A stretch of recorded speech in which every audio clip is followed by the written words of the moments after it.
Olá, amigos e irmãos que nos escutam nesta manhã de 16 de dezembro.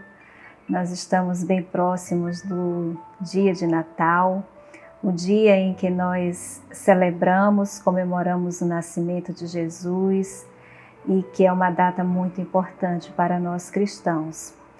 E eu gostaria de ler com vocês agora o texto do Evangelho de Lucas, capítulo 2, a partir do verso 8, em que nós temos o relato de quando os anjos anunciaram aos pastores o nascimento de Jesus. O texto nos diz assim: naquela noite havia alguns pastores nos campos próximos, vigiando rebanhos de ovelhas. De repente, um anjo do Senhor apareceu entre eles, e o brilho da glória do Senhor os cercou.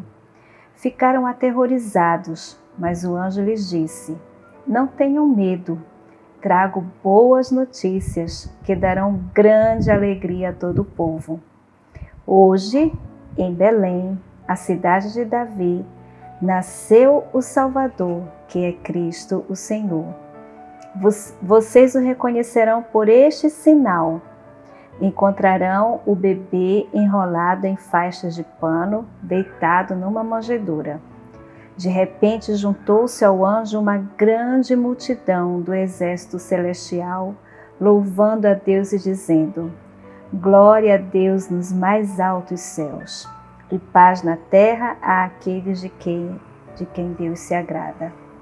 Quando os anjos voltaram para o céu, os pastores disseram uns para os outros: vamos a Belém para ver esse acontecimento que o Senhor nos anunciou.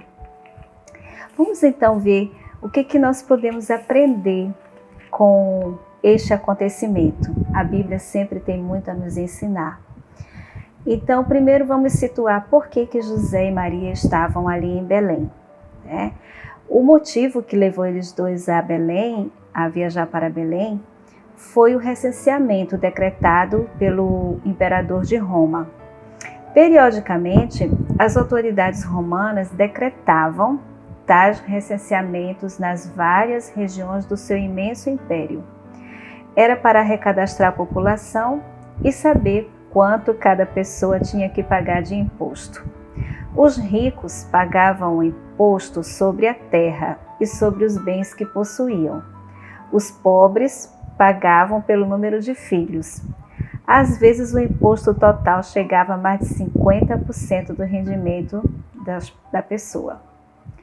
Mas vamos agora pensar nesse acontecimento maravilhoso que foi o anúncio pelos anjos aos pastores que estavam ali no campo. Primeiro vamos pensar na situação dos pastores. Os pastores naquela época, eles eram pessoas marginalizadas, eles eram pouco apreciadas, viviam junto com os animais, separados do convívio humano. Por causa do contato permanente com os animais, eles eram considerados impuros. Ninguém jamais os convidaria para vir visitar um recém-nascido.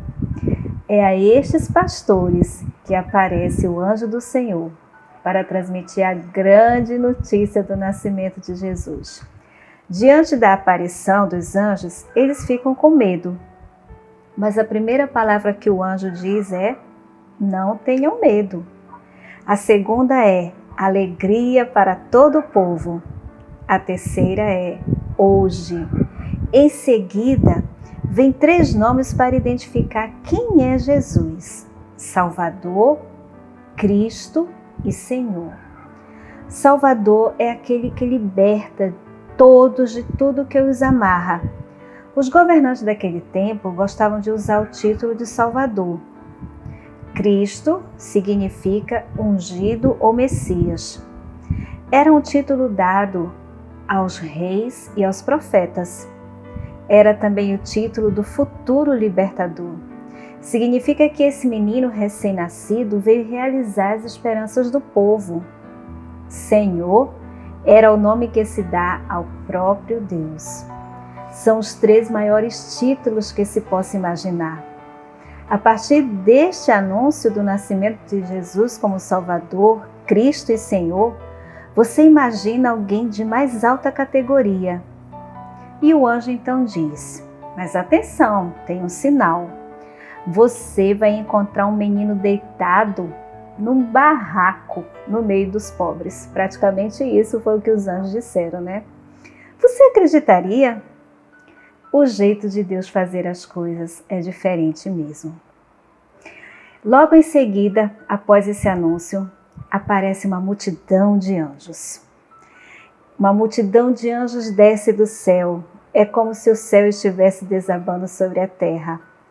As duas frases do refrão do hino que eles cantam dão um resumo do que Deus quer com o seu projeto. A primeira diz o que acontece no mundo lá de cima. Glória a Deus nas maiores alturas. A segunda diz o que vai acontecer no mundo aqui embaixo. Paz na terra aos homens a quem Deus quer bem. Se a gente pudesse experimentar o que significa realmente ser amado por Deus, então tudo mudaria e a paz viria morar na terra. E isto seria a maior glória para Deus que mora nas alturas. A palavra de Deus é apenas um som, não é apenas um som que a boca produz. Ela é sobretudo um acontecimento. Os pastores dizem literalmente: vamos ver esta palavra que aconteceu e que o Senhor nos deu a conhecer. Em seguida, Lucas diz: Maria conservava estas palavras, estes acontecimentos em seu coração. São duas maneiras de se perceber e acolher a palavra de Deus. Os pastores se levantam para ir ver os fatos e verificar neles o sinal que foi dado pelo anjo. Maria conserva os fatos na memória e confere no coração. Ou seja, ela tenta entender tudo aquilo à luz do que o Senhor estava falando para ela naquele momento. E então, nós podemos lembrar de todas aquelas profecias que foram dadas pelos profetas anos antes de Jesus nascer e podemos observar que a palavra de Deus se cumpre a todo momento. Nós vemos o quê? Que ao longo da descrição do nascimento de Jesus, as profecias se realizaram. Eis algumas delas. Apareceu a luz das nações anunciadas por Isaías. Isaías capítulo 9. Nasceu o menino prometido pelo mesmo profeta. Em Isaías capítulo 9 também. O menino que devia nascer para dar alegria ao povo e trazer a salvação de Deus. Isaías também anunciou isso. Ele nasceu em Belém. Por isso é o Messias prometido, conforme anunciou Miqueias, lá no capítulo 5. Chegou o tempo da paz anunciada por Isaías, em que animais e seres humanos vão se reconciliar e farão desaparecer da terra toda a violência assassina, como está registrado em Isaías capítulo 11, versos 6 a 9. O imperador romano, ele pensava ser o dono do mundo. Na realidade, ele não passava de um empregado. Sem saber e sem querer, ele executava os planos de Deus, pois o decreto imperial fez com que Jesus pudesse nascer em Belém e realizar a profecia. O que chama a atenção nesse texto são os contrastes. Na escuridão da noite, brilha uma luz.